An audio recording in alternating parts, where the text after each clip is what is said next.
Kalalabas pa lang mga kaibigan. Mainit-init pa. Latest update kay Inday Sayad. Lustay Duterte. Hindi na ako makatakas. Hindi na pwedeng magtago. Na-corner na ako ng mga kinaukulan. Alright, welcome back to my YouTube channel. I'm Andes Vlog. Mga kaibigan nito, talagang hindi na ako makatakas ito. Paano pa ako makakatakas ito? Ay na-corner na ako ng mga kinaukulan para hindi na ako makapagtago. Kaibigan, isang like sa video na ito kung nagustuhan niyo po. Please subscribe my YouTube channel.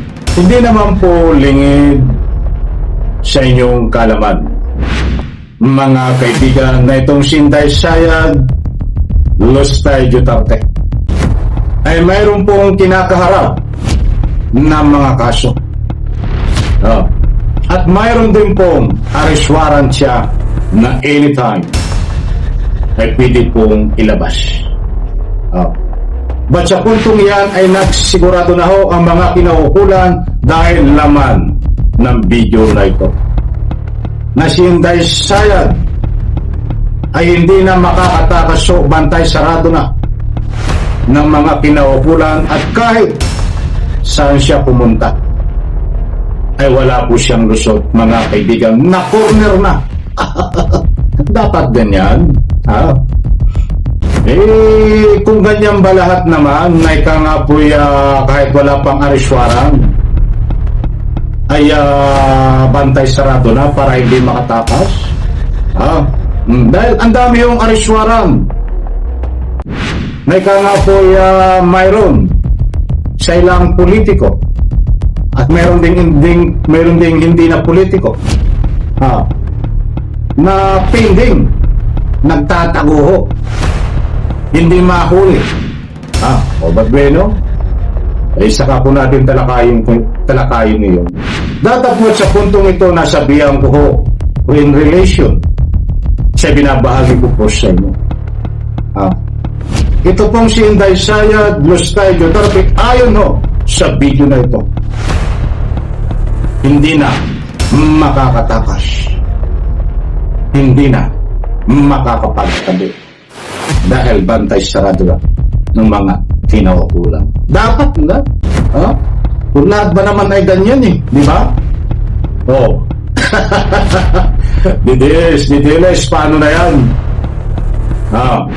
Ito, tibabahin ko po sa inyo, ipi-play ko ito para mayroon po tayong batayan.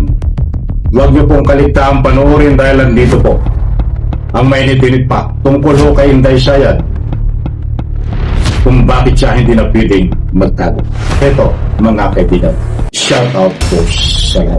Magtago ang sinumang official o public official kung saan ulitin ko sandali.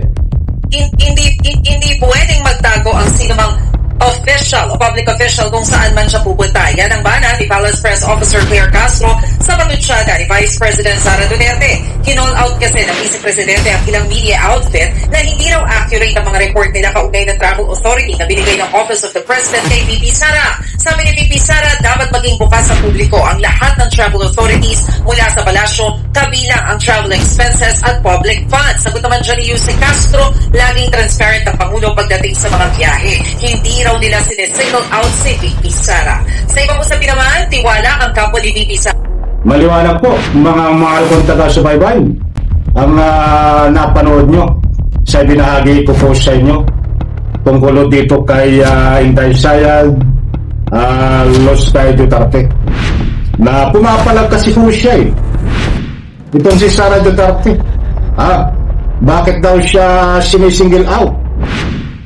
Bakit daw yung pupuntahan niya ay pinapaalam pa? Anak ng... Hindi pwedeng magtago ang sinumang official o public official kung saan man siya pupunta. Yan ang banat ni Palace Press Officer Claire Castro sa pagtutsyada ni Vice President Sara Duterte. Kinall out kasi ng Vice Presidente ang ilang media outfit na hindi raw accurate ang mga report nila kaugnay ng travel authority na binigay ng Office of the President kay VP Sara. Sabi ni VP Sara, dapat maging bukas sa publiko ang lahat ng travel authorities mula sa palasyo, kabilang ang travel expenses at public funds. Sabi naman siya ni Yusek Castro, laging transparent ang Pangulo pagdating sa mga biyahe. Hindi raw nila sinisingle out si VP Sara. Sa ibang usabi naman, tiwala ang kapwa ni VP Sara na makikinabang sila kapag hinara ng prosekusyon ng Batman ng basic. Yari na ako. Mga kaibigan, na lang kung naunawaan nyo. Mga mahal kong taga-subaybay, kung maalala nyo po na itong si Inday Sara Lustay Duterte ay dapat babiyahin ng Japan. Aba, bigla akong kinansel. Dapat po ito ay magtatago sa Japan. Alam nyo ang katuwiran niya, naninisi ho siya eh. Ang katuwiran nila nitong si Inday Sara kung bakit kinansel, dahil may nag-leak daw na siya ay babiyahin. Abay, wag po tayo magpabudol dito mga kaibigan, ginagago tayo nito. Dahil nung nakaraang linggo, ito ay nagpetisyon sa korte na humihingi ho na kailangan wag muna ilabas ang arrest warrant niya dito po sa kanyang kaso. Kailangan magkaroon muna ng argumento bago ilabas o pinapapasura. Pinayagan muna ng korte yun si Inday Sara Lustay. Alam po ngayon ba't holiday naman ngayon, di ba? August 20 ang nakalagay ng argumento. Hindi ko alam kung anong nangyari, nagkaroon ba ng argumento para pigilan ang paglabas ng arrest warrant. Nung nalaman niya ho, kinatigan siya ng korte na hindi lalabas ang arrest warrant, bigla hong hindi natuloy ang biyahe papuntang Japan. Tapos ang gagawin niyang katuwiran ay maninisi dahil nag-leak daw ang kanyang biyahe, makukompormiso ang kanyang security. Lumantugtugin na yan. Ang ating mahal na Pangulo nga, 1 week before, alam na kung saan nagbabiyahe. Arting-arte mo. Nako, huwag na natin nito bigyan ng pansin masyado. Ibinigay ko lang po sa inyo yung konting details, mga kaibigan. Kahit maliwanag ho, mga kaibigan, dito sa binahagi ko po sa inyo na ito ay hindi na makakapagtago dahil sinabi naman dito sa balita na ito, ayon po sa Malacanang, na hindi ito dapat magtago at hindi na makakapagtago kung saan babiyahe dahil yan po ay isang paraan para magkaroon ng transparency. Di po ba, mga kaibigan? Gumagawa ko siya ng kalukuhan ng mga fabricated na statement, gagawa ng mga dahilan, isisisi. Ba't ang totoo kaya hindi natuloy ang kanyang biyahe dahil nalaman niya na lalabas ang kanyang arrest warrant, na pending ang kanyang arrest warrant. Kaya hindi natuloy ang biyahe. Tingnan po natin, pagkatapos ng argumento, malapit po kung lalabas po ang arrest warrant dito, babiyahin na naman ito. Tingnan po natin next week, mga kaibigan. Nako, maliwanag po, mga mahal kong taga-subaybay, nandiyan po, pag-alagala si Inday Sara Lustay Duterte.